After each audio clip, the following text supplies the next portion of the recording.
എൻ്റെ പേര് അനിൽ. കോട്ടയം വാഴൂര് കാനം എന്ന ദേശത്തു നിന്ന് വരുന്നു. ഞങ്ങൾ ഓർത്തഡോക്സ് വിശ്വാസിയാണ്. എന്നെ ഇവിടെ നിർത്തുവാനായിട്ട് ഇടവരുത്തിയ എൻ്റെ മാതാവിനും തിരുക്കുമാരനും കോടാനുകോടി നന്ദി ഞാൻ അർപ്പിക്കുന്നു. എനിക്കിപ്പം 54 വയസ്സോളമായി. ഞാൻ എപ്പോഴും ബഹുമാനപ്പെട്ട ജോസഫ് അച്ഛൻ്റെ ഈ സാക്ഷ്യം കേൾക്കാൻ കാരണം എൻ്റെ ഈ സഹോദരിയാണ് ഈ നിൽക്കുന്നത്. എന്നെ ഇവിടെ കൊണ്ടുവരാൻ ഏറ്റവും മെയിനായിട്ട് ഉള്ള കാരണം അവളാണ്. എനിക്ക് മാർച്ച് മാസം ഒരു ആക്സിഡൻ്റ് ഉണ്ടായി. ഞാൻ ഹെവി ട്രെയിലർ ഡ്രൈവറാണ്.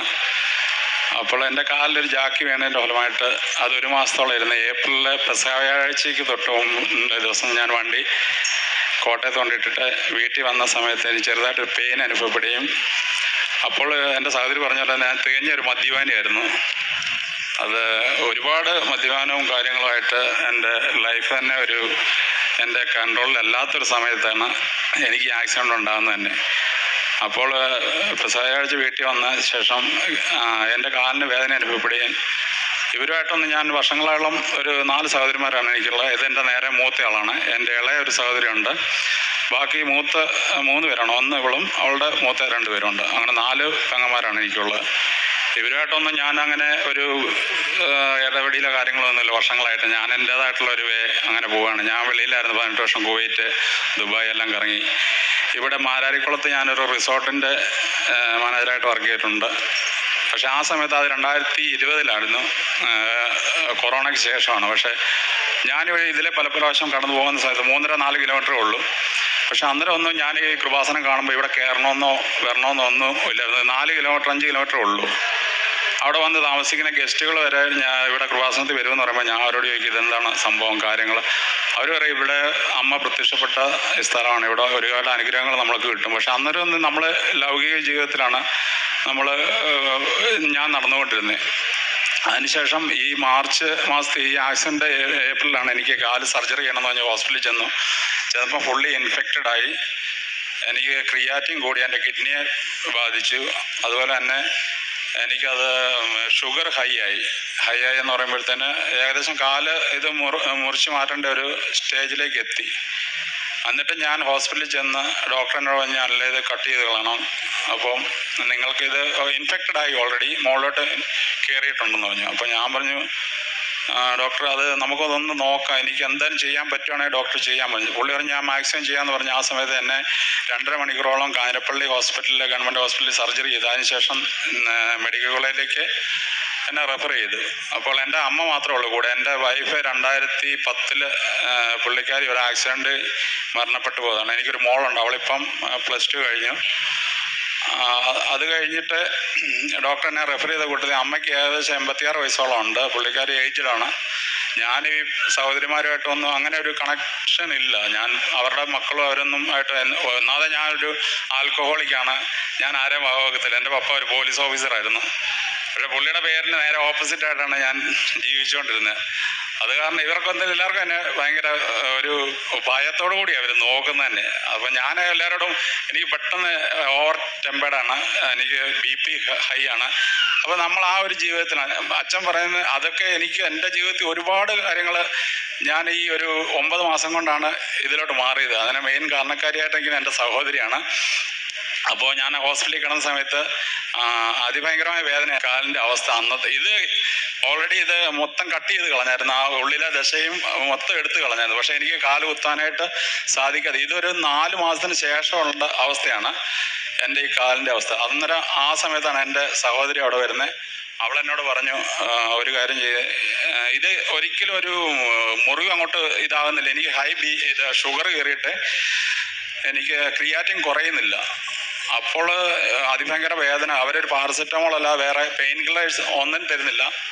അപ്പോൾ ഇവള് എൻ്റെ സഹോദരി വന്നിട്ട് പറഞ്ഞ് ഒരു കാര്യം ചെയ്യും, ഉപ്പുണ്ട് കൃപാസനത്തിലെ വിശുദ്ധ ഉപ്പും തൈലം ഉണ്ട്, ഇത് പുരട്ടി അത് നോക്കാതെ ഒരുപാട് അത് നീ രക്ഷപ്പെടുമെന്ന് പറഞ്ഞു. ഞാൻ പറഞ്ഞു ഓക്കെ ഞാൻ അത് ട്രൈ ചെയ്യാം. അങ്ങനെ ഞാൻ ആ ഉപ്പും തൈലവും പുരട്ടി എൻ്റെ മുറിവിൽ അത് ഇൻഫെക്ഷൻ ആയിക്കൊണ്ടിരിക്കുക. ഡോക്ടർ പറഞ്ഞു ഇനി ഒരാഴ്ച കൂടെ കഴിഞ്ഞ് അത് കട്ട് ചെയ്ത് കളയണം എന്ന് പറഞ്ഞു. അതുപോലെ അത് മുകളിലോട്ട് കയറുന്നുണ്ട്, മുറിവ് ഉണങ്ങുന്നില്ല. എൻ്റെ ഷുഗർ ലോ ആകുന്നില്ല, ഹൈ ആയിട്ട് നിൽക്കുക. അത് പുരട്ടി അന്ന് എനിക്ക് ഇവിടെ ഒരു പത്രം കൊണ്ടു തന്നു കൃപാസനത്തിലെ. അത് ഞാൻ വായിച്ചു. ജസ്റ്റ് വായിച്ച് കിടന്നപ്പോൾ ഒരുപാട് സാക്ഷ്യങ്ങളുണ്ട് പേപ്പറിൽ. അതിന് ഞാൻ ഓർത്ത് ഈ 5 വർഷം മുമ്പാണല്ലോ ഞാൻ ഈ കൃപാസനത്തിന് വാതിക്കൽ വരെ വന്നിട്ട് ഞാൻ ഇവിടെ കയറാതെ പോയതാണല്ലോ. അപ്പോൾ അമ്മ ഇതുകൊണ്ടായിരിക്കും എന്നെ ഇവിടെ തന്നെ ഇവള് മുഖാന്തരം എന്നെ പിടിച്ചിരിക്കുന്നത് എനിക്ക് മനസ്സിലായി. അപ്പം ഞാൻ അന്ന് രാത്രി നല്ലതായിട്ട് ഉറങ്ങി. എനിക്ക് വേദനയില്ലാതെ ഞാൻ കിടന്ന് ഉറങ്ങുവാണ്. അപ്പോൾ ഞാൻ അതിനു മുമ്പ് പറയുമ്പോൾ ഞാനൊരു ആൽക്കഹോളിക്കാണെന്ന് ഞാൻ പറഞ്ഞു. ഞാൻ ഓൾറെഡി കോട്ടയത്ത് വന്നിട്ട് പെസഹ വ്യാഴാഴ്ചയായിരുന്നു നടക്കും. ഒരു ക്രിസ്ത്യനായിട്ട് ജനിച്ച ഒരു ആളായിട്ട് വന്നിട്ട് പോലും ഞാൻ മദ്യം മേടിച്ചോണ്ടാണ് വീട്ടിലോട്ട് വരുന്നത്. എന്ന് പറഞ്ഞാൽ 3 ദിവസം കഴിഞ്ഞിട്ട് തിരിച്ച് വീണ്ടും ട്രിപ്പുണ്ട് എനിക്ക് പോണ്ടിച്ചേരിക്ക്. അപ്പോൾ 3 ദിവസമല്ല ദുഃഖമില്ല. ഞാൻ പള്ളിയിൽ പോകില്ല. ഞാൻ പറഞ്ഞില്ല, എൻ്റെ കല്യാണത്തിന് അന്ന് ഞാൻ കുമ്പസാരിച്ചൊരു വ്യക്തിയാണ് 18 വർഷം മുമ്പ്. പക്ഷെ അതിനുശേഷം കുമ്പസാരമില്ല, പള്ളിയിൽ പോക്കില്ല, ഒന്നുമില്ല. പക്ഷേ എനിക്ക് ഉള്ളിലുണ്ട്, ഞാൻ എല്ലാവരെയും ഹെൽപ്പ് ചെയ്യും, കാര്യങ്ങൾ നമ്മളെ കൊണ്ട് കഴിയുന്ന പോലെ ഹെൽപ്പ് ചെയ്യാറുണ്ട് മറ്റുള്ളവർ. ഞാൻ ബൈബിളിൽ പറയുന്നത് വിലാപഭവനത്തിൽ പോകുന്നതിനെക്കാട്ടും വിരുന്ന് വീട്ടിൽ പോകുന്നതിനേക്കാളും നിങ്ങൾ വിലാപഭവനത്തിൽ പോകണം. ഞാൻ എല്ലാ മരണ വീട്ടിലും പോകും. നമുക്ക് പരിചയപ്പോൾ ഇല്ലാത്തവരും ഉള്ളവരുടെ എല്ലായിടത്തും പോകും. അവരെ കൊണ്ട് എനിക്ക് കഴിയാവുന്ന പോലെ ഞാൻ ഹെൽപ്പ് ചെയ്യും. പക്ഷേ ഇത് കഴിഞ്ഞ് കഴിഞ്ഞപ്പോൾ അന്ന് രാത്രി നല്ലതായിട്ട് ഉറങ്ങി. പിന്നെ അത് ഒരു ദിവസം 2 ദിവസം 3 ദിവസം കഴിയുമ്പോഴത്തേന് ഇത് ഹീലിംഗ് ആയി തുടങ്ങി. അത് കഴിയുമ്പോൾ ഡോക്ടർ പറഞ്ഞു, നിങ്ങളുടെ ക്രിയാറ്റിൻ ഓൾറെഡി എൻ്റെ കുറഞ്ഞു വരുന്നു, ഇൻസുലിൻ എൻ്റെ എടുപ്പ് നിർത്തി, പിന്നെ നോർമൽ ആകാൻ തുടങ്ങി. അപ്പോൾ എനിക്ക് അതിൻ്റെ അകത്തൊരു വിശ്വാസമായി. എനിക്ക് പണ്ടേ മാതാവിനോട് വിശ്വാസമുള്ള ഒരാളാണ്. ഈശ്വരനും കൂടുതൽ എനിക്ക് ഇഷ്ടമാണ് ഉള്ളിൻ്റെ ഉള്ളിൽ. പക്ഷെ ഞാൻ പുറമേ അത് കാണിക്കാറില്ല. അതിൻ്റെ കാരണം എന്ന് പറഞ്ഞാൽ ഞാൻ ക്രിസ്മസിൻ്റെ അന്ന് നൈറ്റ് ഉണ്ടായ ഒരു വ്യക്തിയാണ്. 24 ഡിസംബർ ഉണ്ടായ ക്രിസ്മസ്. എൻ്റെ പാട്ടുകാർ വന്ന് ക്രിസ്മസ് കരോൾ നടത്തിക്കൊണ്ടിരിക്കുമ്പോഴാണ് എൻ്റെ അമ്മ എന്നെ പ്രസവിച്ചെന്ന് പറയുന്നത്. എനിക്കറിയത്തില്ല, ഞാൻ കണ്ടിട്ടില്ലായിരുന്നു. പക്ഷേ അതിൻ്റെ ഒരു ഇതുണ്ട്. എപ്പോഴും ഞാൻ ദൈവത്തോട് അതുപോലെ എനിക്ക് സ്നേഹം, ഉണ്ണീശോയോടും മാതാവിനോടും എനിക്ക് അതുപോലെ സ്നേഹം. അത് കഴിഞ്ഞിട്ട് നമ്മുടെ ബഹുമാനപ്പെട്ട അച്ഛൻ്റെ ഈ യൂട്യൂബിലെ സാക്ഷ്യങ്ങൾ ഞാൻ കേൾക്കാൻ തുടങ്ങി.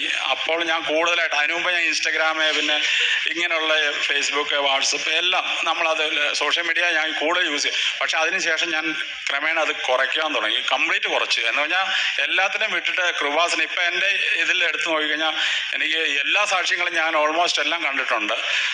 ഇതുവരെയൊക്കെയുള്ള അച്ഛൻ്റെ ടോക്കുകൾ എല്ലാ ദിവസവും. അതുപോലെ തന്നെ ഞാൻ പറയില്ല, 39 വർഷമായിട്ട് അച്ഛൻ പറയുന്ന ഏറ്റവും വലിയൊരു എനിക്കത് എന്നെ ടച്ച് ചെയ്തൊരു ഇതാണ്. അച്ഛൻ്റെ ബഹുമാനപ്പെട്ട ജോസഫ് അച്ഛൻ 39 വർഷം ഓൾറെഡി കംപ്ലീറ്റ് ആയെന്ന് പറഞ്ഞ് ഈ നമ്മുടെ അച്ഛൻ്റെ ഈ പ്രേക്ഷിത വേലയ്ക്ക്. പക്ഷേ ഈ 39 വർഷമായിട്ട് ഞാൻ നേരെ ഓപ്പോസിറ്റായിരുന്നു. ഞാൻ യേശുവിനെ തിരയാതെ ഞാൻ നടന്ന ഒരു വ്യക്തിയാണ്. പക്ഷേ അതെന്നെ മാറ്റി നേരെ ഓപ്പോസിറ്റ് ഇവിടെ കൊണ്ടുവന്നതിൽ എൻ്റെ സഹോദരിക്ക്, അവളാണ് എന്നെ അതിനൊരു കാരണക്കാരൻ. പക്ഷേ അതിലും മെയിനായിട്ട് ഞാൻ എൻ്റെ അമ്മയാണ്. എൻ്റെ സഞ്ചാരി അമ്മ എന്നെ ഇവിടെ കൊണ്ടുവന്നു. അതുപോലെ ഈശോപ്പ ഒരുപാട് അനുഗ്രഹം എനിക്ക് തരുന്നുണ്ട്. ഞാൻ 20-ാം തീയതിയാണ് എനിക്ക് ഓപ്പറേഷൻ ഡേറ്റ്. അതെല്ലാം എനിക്ക് കണക്ക് കൂട്ടുമ്പോൾ കാൽക്കുലേറ്റ് ചെയ്യുമ്പോൾ ഞാൻ അതിൻ്റെ അകത്തൊരു വലിയൊരു ഇത് കാണുന്നുണ്ട്. എന്നെ ഓപ്പറേഷൻ നടന്ന 20-ാം തീയതിയാണ്. അന്ന് ഞാൻ ഇത് കഴിഞ്ഞപ്പോഴത്തേന് ഞാൻ പറഞ്ഞു, എന്ന് എൻ്റെ കാല് കൊത്തി ഫസ്റ്റ് ഞാൻ 6 മാസത്തോളം ഞാൻ ബെഡ് റെസ്റ്റ് ആയിരുന്നു. എൻ്റെ കാല് പൊക്കി വെച്ച് നീര് കുറയുന്നില്ല, പക്ഷേ ഹീലിംഗ് ആവുന്നുണ്ട്. ഞാൻ പ്രാർത്ഥനയും കാര്യങ്ങളുമായിട്ട് യൂട്യൂബിൽ സാക്ഷ്യം കേൾക്കുന്നുണ്ട്, കൃപാസനത്തിലെ പ്രാർത്ഥന എല്ലാം കേൾക്കുന്നുണ്ട്. ഞാൻ പറഞ്ഞു, എന്ന് എൻ്റെ കാല് കുത്തി ഞാൻ നടക്കുന്ന അന്ന് ആദ്യം ഞാൻ കൃപാസനത്തിൽ വരും, ഉടമ്പടി എടുക്കുമെന്ന് പറഞ്ഞു ഫസ്റ്റ്. അപ്പോൾ തന്നെ ഞാൻ മേടിച്ച് വെച്ച ആ കുപ്പിയെല്ലാം ഞാനത് എടുത്ത് ഡിസ്പോസ് ചെയ്തു. എൻ്റെ സിഗരറ്റ് പാക്കറ്റ് എല്ലാം അന്ന് തന്നെ കളഞ്ഞു. ഇപ്പോൾ 9 മാസമായിട്ട് ഞാൻ അതുപോലെ ഒരു വിശ്വാസത്തിലാണ്. ഇവർക്കെല്ലാം, എൻ്റെ സഹോദരിമാരെല്ലാം, അവരുടെ മക്കളും എല്ലാം എന്നെ കാണാനും അതുപോലെ ഇപ്പോഴും അവർ അങ്കിളെന്ന് വിളിച്ച് എൻ്റെ അടുത്ത് വരുന്നുണ്ട്. എല്ലാവരും വളരെ എന്നോട് അത്രയ്ക്കും, നമ്മുടെ നാട്ടുകാർക്ക് പോലും എന്നോട് ഇതാണ്. ഞാൻ എങ്ങനെ ഇങ്ങനെ ആയിപ്പോകുന്ന പോലും അവർക്കറിയത്തില്ല. ഞാൻ അതുപോലെ ഒരു വ്യക്തിയായിരുന്നു. ഞാൻ മാറ്റം വന്നെന്ന് ഒരുപാട് എന്നെ മാറ്റി. പിന്നെ എനിക്കുണ്ടായ വേറെ ഇതെന്ന് പറഞ്ഞാൽ, ഇപ്പം അത് കഴിഞ്ഞിട്ട് ഞാൻ വന്നിരിക്കുന്നത് 20-ാം തീയതിയാണ് ഇവിടെ വന്ന്. 10-ാം മാസം 20-ാം തീയതി, ഒക്ടോബർ, നവംബർ, ഡിസംബർ, ഒക്ടോബറിലാണ് 20-ാം തീയതി ഇവിടെ വന്ന് ഉടമ്പടി എടുക്കാൻ. എൻ്റെ ഓപ്പറേഷൻ നടന്നതും 20-ാം തീയതി, ഇവിടെ വന്ന് ഉടമ്പടി എടുത്തത് 20-ാം തീയതി. അപ്പോൾ അത് കറക്റ്റായിട്ട് എല്ലാ ഇതിലും ഞാൻ എൻ്റെ ഈശോപ്പയ്ക്കും മാതാവിനും ഒരുപാട് ഞാൻ അതുപോലെ എനിക്ക് ആവുന്നത്രയും ഞാൻ ആൾക്കാരെ ഞാൻ ഹെൽപ്പ് ചെയ്യാറുണ്ട്, എന്നെക്കൊണ്ട് പറ്റുന്ന പോലെ. പക്ഷേ ഞാൻ അന്ന് നല്ലൊരു വ്യക്തിയായിരുന്നു. പക്ഷേ എന്നെ മദ്യപാനവും ഇതുകൊണ്ടായിരിക്കണം ഞാൻ ഇങ്ങനെ വേർതിരിഞ്ഞ് പോയെന്നുള്ളതാണ്. അതാണ് ഞാൻ പറഞ്ഞത്. അൾത്താരപാലനായിട്ട് ഞാൻ ശുശ്രൂഷയ്ക്ക് കയറിയുന്ന ഒരു വ്യക്തിയാണ് 14 വയസ്സ് വരെ. 14 വയസ്സിന് ശേഷമാണ് ഞാൻ ഇതുപോലെ ആയിപ്പോയത്. എന്നെ ഒരുപാട് ഇതുപോലെ എന്നെ ഇങ്ങനെ പിടിച്ചു കൊണ്ട് നിർത്തിയിരിക്കുന്ന എൻ്റെ അമ്മ മാതാവാണ്. കൃപാസനത്തെക്കുറിച്ച് എനിക്ക് ഒരുപാട് പറയാനുണ്ട്. ഒരുപാടെന്ന് പറഞ്ഞാൽ പ്രത്യേകിച്ച് നമ്മൾ പലരോടും പേപ്പർ കൊടുക്കുമ്പോൾ ഞാൻ അങ്ങനെ പേപ്പർ കൊടുക്കില്ല. ഞാൻ മെയിനായിട്ടെന്ന് പറഞ്ഞാൽ എനിക്ക് അറിയാത്തൊരു കേസിന് എൻ്റെ പപ്പ ഇരുന്ന സ്റ്റേഷനിൽ ഞാൻ കിടന്നിട്ടുണ്ട്, ജയിലിൽ എന്ന് പറഞ്ഞാൽ പുള്ളി അത് പോസ്റ്റ് ഇരുന്ന സ്റ്റേഷനിൽ, ചാർജായിട്ട് ഇരുന്ന സ്റ്റേഷനിൽ ഞാൻ അറിയാത്തൊരു കുറ്റത്തിന് എന്ന് പറഞ്ഞാൽ മദ്യപാനം മുഖാന്തരം ഇതായിട്ട് ഞാൻ പെട്ടുപോയിട്ടുണ്ട്. അതാ ഞാൻ പറഞ്ഞത്, മദ്യം നമ്മളെ കൊണ്ട് പെടുത്തു. എല്ലാ കാര്യത്തിലും നമ്മൾ ചെറിയ അയ്യാത്ത തെറ്റ് പോലും നമ്മൾ പെട്ടുപോകും. അങ്ങനെ പോയി കിടന്നിട്ട് ഞാൻ ജയിലിൽ പോയിട്ടുണ്ട്, 14 ദിവസം റിമാൻഡിൽ കിടന്നിട്ടുണ്ട്. അപ്പോൾ എൻ്റെ പപ്പ ഒരു പോലീസ് ഓഫീസറായിട്ട് ഇവർക്കെല്ലാം അത് നാണക്കേടായിരുന്നു, എൻ്റെ സഹോദരിമാർക്കല്ല. എനിക്ക് സെലക്ഷൻ കിട്ടിയ ഒരു വ്യക്തിയാണെന്ന് പറഞ്ഞത്, പോലീസിൽ 20ാമത്തെ വയസ്സിൽ എനിക്ക് സെലക്ഷൻ കിട്ടിയിട്ട് പപ്പ ഇരുന്ന സമയത്ത് എനിക്കത് വേണ്ടാന്ന് പറഞ്ഞിട്ട് ഞാൻ ഇട്ടിട്ട് പോയ ആളാണ്. അപ്പോൾ ആ കിടന്ന് ഞാൻ നേരെ ജയിലിൽ വരെ വന്ന് കിടന്ന്, അതുപോലെ ഒരുപാട് എന്നെ വിട്ട് കളഞ്ഞിട്ട് അവിടുന്ന് എന്നെ പിടിച്ചുകൊണ്ട് മുടിയനായ പുത്രനെ തിരിച്ചു കൊണ്ടുവന്നിരിക്കുക പിതാവ്.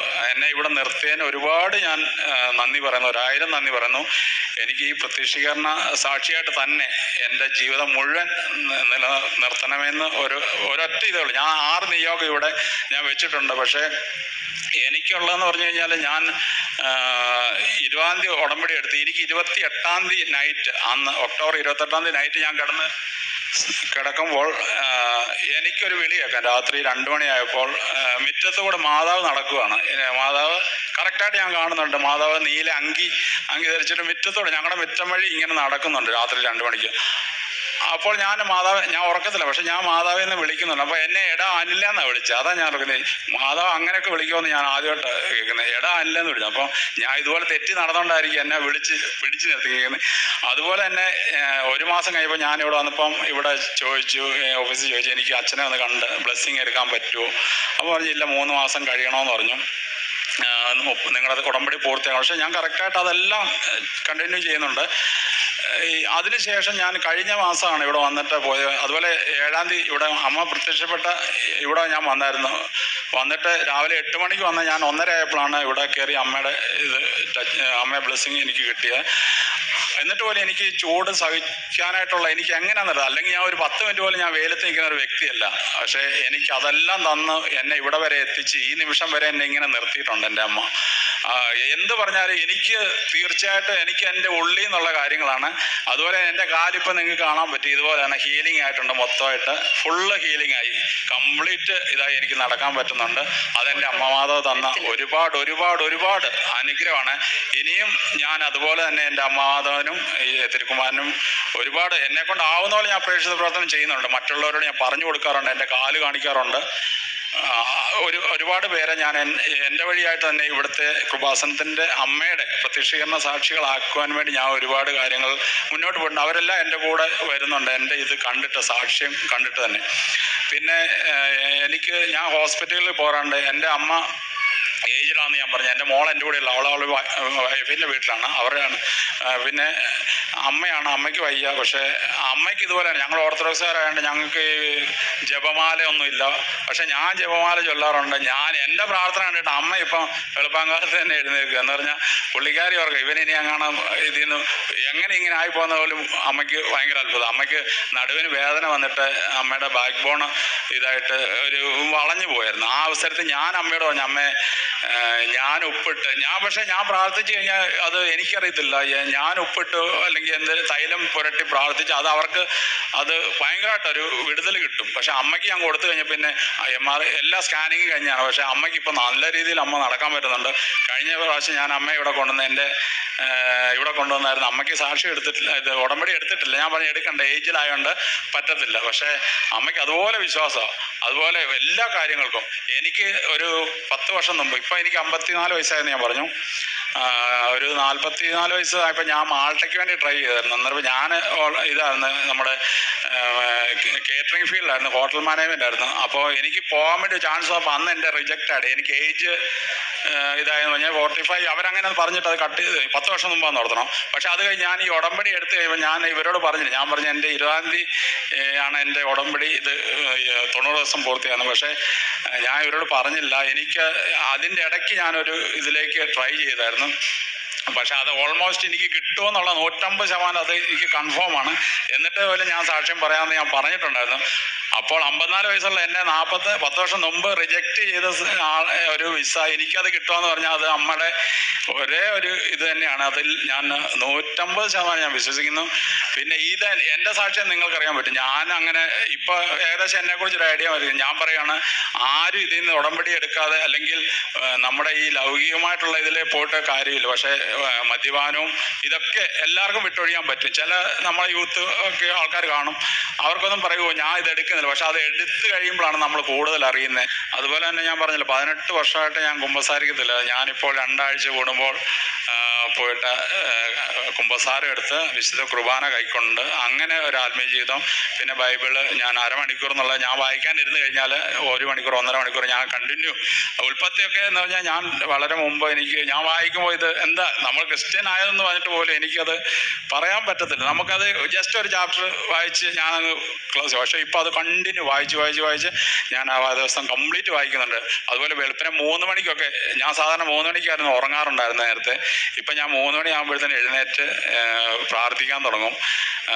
അതുപോലെ ആത്മീയമായിട്ട് എന്നെ ഒരുപാട് യേശോപ്പ എന്നെ ഉയർത്തി. അമ്മമാത അതിനെ ഒരുപാട് എന്നെ ചേർത്ത് പിടിച്ചിരിക്കുക. ഈ അമ്മയുടെയും ഈശോപ്പയുടെയും ആ പ്രത്യക്ഷീകരണ സാക്ഷിയായിട്ട് എന്നെ നിലനിർത്തണമെന്ന് ഞാൻ എന്നും ഈ നിമിഷം ഈ ആൾക്കാരെ നിൽക്കുന്ന ഈ നിമിഷം തന്നെ ഞാൻ നിയോഗങ്ങളിലല്ല, ഞാൻ എന്നെ വിശുദ്ധീകരണത്തിൻ്റെ ഒരു സാക്ഷിയാക്കിയിട്ട് എൻ്റെ ജീവിതം എന്നും അങ്ങനെ തന്നെ മുന്നോട്ട് പോകണം. മരിക്കുന്നവരെ അമ്മയുടെ സാക്ഷിയായിട്ട് എന്നെ നിലനിർത്തണമെന്ന് ഞാൻ പ്രാർത്ഥിക്കുന്നു. കോടതികളിൽ എന്ന് പറഞ്ഞാൽ ഞാൻ ജയിലിൽ ഇതിൻ്റെ അകത്ത് പോയതുകൊണ്ട് ഞാൻ പറയുകയാണ്, കോടതി വഴിയാണ് ഞാൻ പോകുന്നത്. അവിടെ റിമാൻഡ് വരുന്ന ആൾക്കാർ, റിമാൻഡ് മീൻസ് കോർട്ടിലോട്ട് കൊണ്ടുവന്ന പ്രതികളുണ്ട്. ഞാൻ പോലീസുകാരുടെ കൊടുക്കും, പേപ്പർ കൊടുത്തിട്ട് ഞാൻ പറയും ഇത് കൃപാസനത്തിലാണ്. ഞാൻ കിടന്നുകൊണ്ടാണ് ഞാൻ പറയുന്നത്, എനിക്ക് നല്ല ഇതാണ്, നിങ്ങൾ ഉറപ്പായിട്ട് നിങ്ങളിത് വായിച്ചു കഴിഞ്ഞാൽ നിങ്ങളെ വിടിവിപ്പിക്കും അമ്മ. ഏത് കുറ്റത്തിൽ നിന്ന്, നമ്മൾ ചെയ്യാത്ത കുറ്റത്തിൽ നിന്ന് അകത്ത് പോയ വ്യക്തിയാണ്. അതുപോലെ കോടതികളിൽ, പിന്നെ ഹോസ്പിറ്റലിൽ, ഇങ്ങനെയുള്ള സ്ഥലങ്ങളിൽ ഞാൻ പേപ്പറുകൾ ഇവിടുന്ന് മേടിച്ചുകൊണ്ട് പോകുന്ന പത്രങ്ങൾ ഞാൻ വിതരണം ചെയ്യാറുണ്ട്. ഞാൻ എൻ്റെ അനുഭവം സാക്ഷ്യം പറഞ്ഞിട്ടാണ് ഞാൻ കൊടുക്കാറുള്ളത്.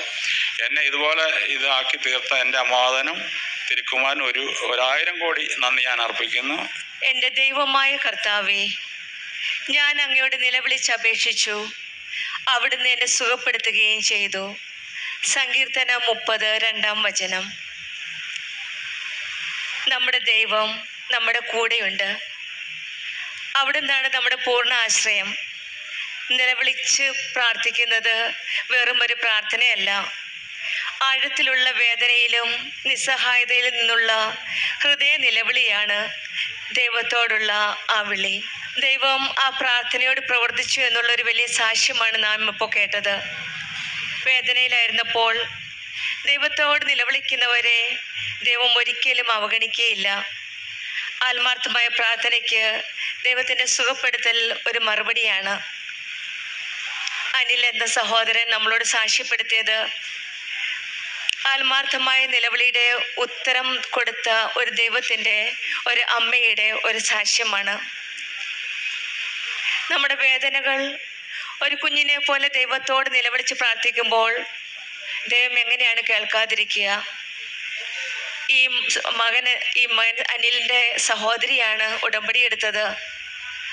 ആ മകൾ വന്ന് നിലവിളിച്ച് പ്രാർത്ഥിച്ചപ്പോഴാണ് ഈ മകന് രോഗസൗഖ്യം ലഭിച്ചത്. നമുക്ക് മറ്റുള്ളവർക്ക് വേണ്ടി പ്രാർത്ഥിക്കാം. ഈ മകൻ പറഞ്ഞ പോലെ ഡിസംബർ 7-ാം തീയതി കാലിന് അത്ര വലിയ ഇതില്ലായിരുന്നു, സൗഖ്യമില്ലായിരുന്നു. 5.5 മണിക്കൂർ ഇവിടെ നിന്ന് ഈ അമ്മയുടെ സന്നിധിയിൽ ഇവിടെ തുറന്നു കൊടുത്തപ്പോൾ 5.5 മണിക്കൂർ നിന്നാണ് ഈ മകന് ആ കാലിൻ്റെ അവസ്ഥ കണ്ടാൽ നമ്മൾ ഒന്നേ നോക്കുകയുള്ളൂ. അത് ഏതവസ്ഥയിലായിരുന്നു. അത് കട്ട് ചെയ്യണമെന്ന് പറഞ്ഞതാണ്, ആംപുറ്റേറ്റ് ചെയ്യണമെന്ന് പറഞ്ഞ കാലാണ്. ആ കാലം വെച്ചുകൊണ്ടാണ് ഈ മകന് ഈ സന്നിധിയിൽ വന്ന് മാതാവിനും അമ്മയ്ക്കും ഈശോയ്ക്കും അമ്മയ്ക്കും നന്ദി പറയാൻ വന്നത്. 5.5 മണിക്കൂർ മുട്ടിൽ ആ വെയിലത്ത് നിന്നാണ് അമ്മയുടെ സന്നിധിയിൽ അമ്മയെ ഒന്ന് തൊടാൻ, അമ്മയുടെ ഒന്ന് ദർശിക്കാൻ, അമ്മയുടെ അടുത്തൊന്ന് പോകാനായിട്ട് ആ ആഗ്രഹത്തോടെ വന്ന് പ്രാർത്ഥിച്ചപ്പോഴാണ് എല്ലാ വിധത്തിലും ഈ മകന് ഒരു വലിയൊരു പുതിയ ജീവിതമാണ് ഈശോയും അമ്മയും കൊടുത്തത്. നമ്മുടെ ജീവിതത്തിലും നമുക്ക് വിശ്വസിക്കാം. നമ്മുടെ വേദനകളിൽ നാം ദൈവത്തോട് നിലവിളിക്കുമ്പോൾ, അമ്മ മാതാവിൻ്റെ കൈപിടിച്ച് ഈശോയിലേക്ക് പോകുമ്പോൾ ഈശോ നമ്മെ സൗഖ്യമാക്കുന്നു. ശരീരത്തിൽ മാത്രമല്ല, മനസ്സിലും ആത്മാവിലും നമ്മുടെ ജീവിതത്തിലെ പുത്തൻ വഴികൾ ഈശോയും അമ്മയും തുറന്നു തരും. ആ വിശ്വാസത്തോടെ നമുക്കും നമ്മുടെ ഉടമ്പടി ജീവിതം വിശ്വസ്തയോടെ, സത്യസന്ധതയോടെ, ആത്മാർത്ഥതയോടെ മുന്നോട്ട് നയിക്കാം. സുനിലും കുടുംബത്തിനും ലഭിച്ച എല്ലാ അനുഗ്രഹങ്ങൾക്കും നമുക്ക് കരങ്ങളടിച്ച് ദൈവത്തെ മഹത്വപ്പെടുത്താം. യേശുവേ നന്ദി, യേശുവേ സ്തുതി.